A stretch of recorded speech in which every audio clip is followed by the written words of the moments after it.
Hey everyone, and welcome back to another video. I do have to apologise first of all for not uploading a video already this month. I know that we were really expecting the video to be out by now, but different things have come up and a busy life and yada yada yada you don't want to hit me up on. So without further ado, I want to get into today's video, which is talking about women in motorsports and the importance of inclusivity. Now, we all know how important inclusivity is in motorsports, especially in recent years, as it gives minorities and smaller communities the opportunity to be seen and to be heard in a sport that they also can enjoy and that they love. As we all know, one big category in motorsports as we talk about inclusivity is women in motorsports. Now, many people I know have their opinions, whether they believe that women make a contribution, whether women deserve to be in sports. And let me just start this off by saying, yes, they do. Women deserve to be in motorsports. Shush. Now, when we talk about women in motorsports, I think a few names tend to come to mind. For example, you have Michelle Mouton, Maria Teresa de Felipe's, Jamie Chadwick, all sorts of different names pop up. Now, to start with, let's recognise the women who first made an impact in motorsports and what they did. First of all, we're going to start with the story of Jeanette Guthrie, who was an American former racing driver. She was the first female to qualify and race in the Indianapolis 500 or the Daytona 500, which way you call it, both of which she competed in during 1977. She had first attempted to enter the Indianapolis 500 in 1976, but failed to qualify, unfortunately. Jeanette's career was filled with a lot of firsts, especially for females in motorsports, and as much as we like to recognise how far the sport's come, we also have to acknowledge the history and where it's come from. Jeanette was an influential woman racer in American motorsports history, pioneering car racing for women by competing in the Indy 500, as we've already previously stated. Now, Guthrie did make history at both events, but more notably finishing ninth in the 1977 Indy 500 race, which remains one of her proudest moments. Guthrie's path to the top, like many, was bested with obstacles, but her determination and resilience enabled her to overcome them. Guthrie made history by proving female racers could compete at demanding events. Her legacy continues to inspire young women and girls today. Another notable figure, which personally is one of my favourites when I look back at women in motorsports, is Michelle Mouton. Now, Michelle Mouton was widely revered for her unparalleled skills in rally racing. She made history when she became the first woman to win 4 World Championship rally victories during the early 80s World Rally Championship. Michelle was known to be one of those really competitive, feisty, aggressive drivers. She knew what she was capable of and she did not apologise for how she went about it. Mouton was known for her fearless driving style and exceptional talent. Competing against some of the most significant drivers worldwide, she continually proved her ability to win races against some of them. Through this success, she became a role model for female racers in car racing, showing that a woman can excel even in highly challenging and competitive environments. Thank you, Michelle. You are an icon. Next, I want to move on to a very familiar name for all those who are into Formula One, which is Lella Lombardi. Now, Lombardi made history as the only female racer ever to score points in a Formula One race, competing during the mid-1970s in 12 World Championship Grand Prix, and finishing 6th at the 1975 Spanish Grand Prix as a significant milestone for women racing in cars. Lombardi's career in Formula One was extraordinary and her success defied social norms of her time. As we all know, unfortunately, back then a lot of females weren't necessarily encouraged to participate, considering that it was deemed a men's sport. Obviously, that didn't stop the fair few, but I'm really glad that she didn't let anyone else talk her down from it, because she obviously made history as a talented woman in motorsports. Her performance showed that female car racers could compete alongside men and achieve significant results. Today, her legacy continues to inspire aspiring female drivers all around the globe. As we single list many of these females, I want to give a special mention to Sabine Schmitz. Now, Sabine was renowned for her success at the Nürburgring circuit. Over her racing career, she completed over 20,000 laps there. Additionally, in 1996 and 1997, she became the first woman ever to win the 24 hours Nürburgring endurance race and thus demonstrated exceptional talent among female car racers. Sabine was recognised for her exceptional driving abilities and intimate knowledge of the Nürburgring circuit, competing against some of the finest drivers worldwide. She consistently demonstrated her ability to win races against some of them. This impressive feat cemented her status as an example for female racers in car racing and proved that they can thrive even under challenging and competitive environments. Her accomplishments made her a role model for female competitors everywhere. And not only that, but she had one of the greatest smiles. She lit up a room.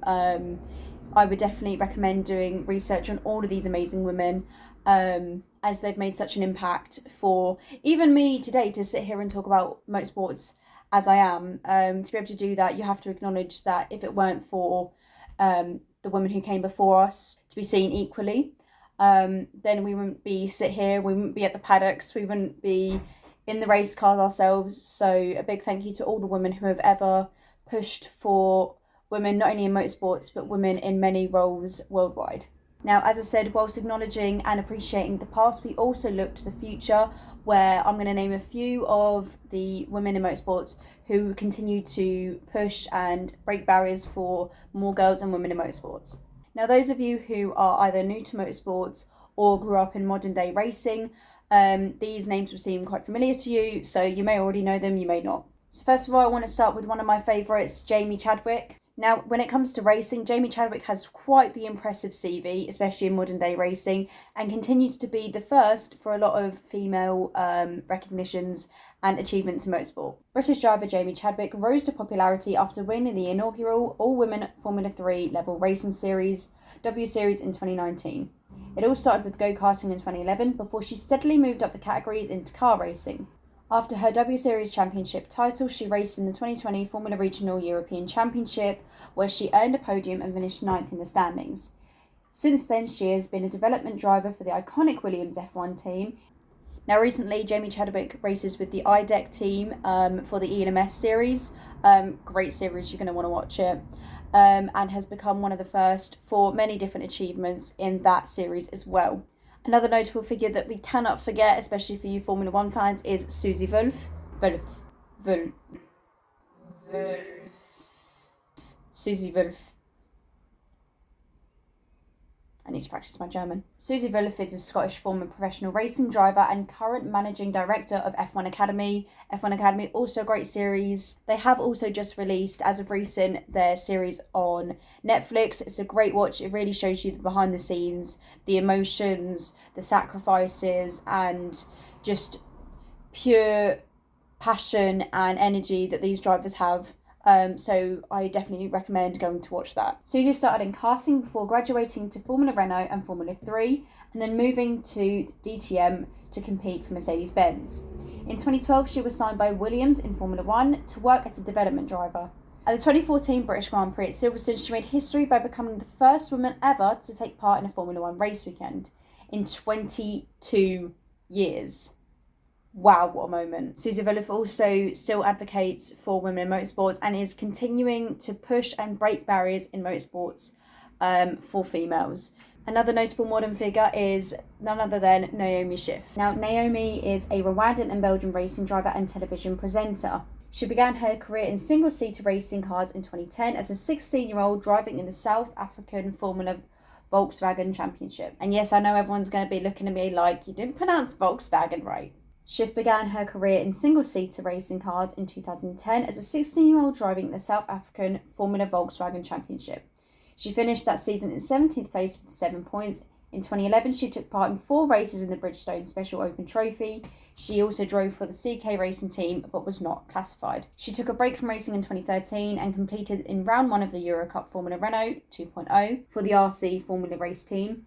Naomi won the 2014 Clio Cup China Series with 135 points, and that same year she also competed in the 24 Hours of Zolder. In 2017, she raced the KTM Expo GT4 in several rounds of the GT4 European Series Northern Cup, her best result being 6th in class. In 2018, she competed in the 24 Hours of the Nürburgring, finishing 2nd in her class. And in 2022, she presented the Mercedes-AMG Petronas F1 team car launch for the Mercedes W13 alongside Natalie Pinkham, another icon. Oh my god, I love her.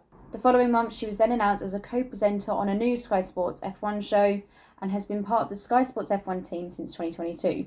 She's been a co-presenter of the Canal and F1 team since the 2023 Hungarian Grand Prix and is also now expecting her baby. Congratulations to her and her husband. I wish the absolute best for them. A final mention I want to give to a modern day racer is an up and rising star, Abby Pulling. Abby is a British racing driver who is currently competing in the 2025 GP3 Championship for Roden Motorsport. She's also a rookie and simulator driver for the Nissan Formula E team. Many people do know her, including myself, from the 2024 F1 Academy season, where she absolutely dominated the 2024 F1 Academy season. She ended up becoming F1 Academy champion. Absolutely brilliant driver. Anyone who's watched Abby pulling on track knows that she's absolutely brilliant under pressure. She knows how to adapt and pull through when it's really needed. And she's just a delight to watch battle on track. And I can't wait to see how she progresses. Pulling got involved in motorsports at 8 years old and started karting competitively in 2013 at the age of 9. She mainly developed her karting career in Britain, winning the Super 1 National Junior TKM Championship twice in 2017 and 2018. She began her racing career in early 2018, taking part in the first 3 rounds of the Ginetta Junior Championship for Total Control Racing. She continued racing in Ginettas the following year as she switched to the Ginetta GT5 Challenge and got a better result of 2 consecutive 6th place finishes at Donington Park. In 2020, she made her single-seater debut racing in the F4 British Championship with JHR Developments. She finished the season 6th in the standings with 4 podiums to her name. She re-signed for the team going into the 2021 season with aspirations to fight for the title, but had to pull out in September due to lack of budget. Something obviously that our team feels deeply for and that we want to try and make a change of. If you want to know a little bit more about that, we do have a video where it says calling all motorsports fans. It kind of just gives a brief overview of who we are, what we want to do, and essentially asking for any support that we can get as we continue to progress and try and make a difference for everyone. In 2021, she made her debut at the 3rd round of the championship at Silverstone in the W Series, where she coincided with her coach Alice Powell. She qualified on pole for race 1 of the season, ending Austin doubleheader, and achieved her first podium with 2nd place the following day, thus securing 7th in the standings and automatic qualification for the 2022 season. In March 2022, she was signed by Alpine as a member of their new Alpine affiliate program, and in 2023, she was upgraded to a full-time member of the Alpine Academy and competed in the all-female F1 Academy Series for the 2023 season with Roden Carlin. Abby returned for the 2024 season with Roden Carlin, now rebranded as Roden Motorsport and presented Alpine. After this, there were many more podiums, fastest laps, poles and wins that came after this, obviously leading to the inevitable championship title that she received at the end. For all that don't know, the prize for winning the 2024 F1 Academy Series Championship would receive a fully funded seat in GB3, of which Abby then received it. And I really hope to see that Abby progresses and moves forward within her career, and I can't wait to see what she does next. Thank you everyone for tuning in. I know this video was obviously a bit delayed, so I do apologise for that. Hopefully we can be more consistent with these videos, and let us know in the comments below what you want to see next or hear us talk about. I'd love to respond and see what we can do and make a video out of it. Be sure to leave a like and subscribe if you want to see more, and thank you very much for watching.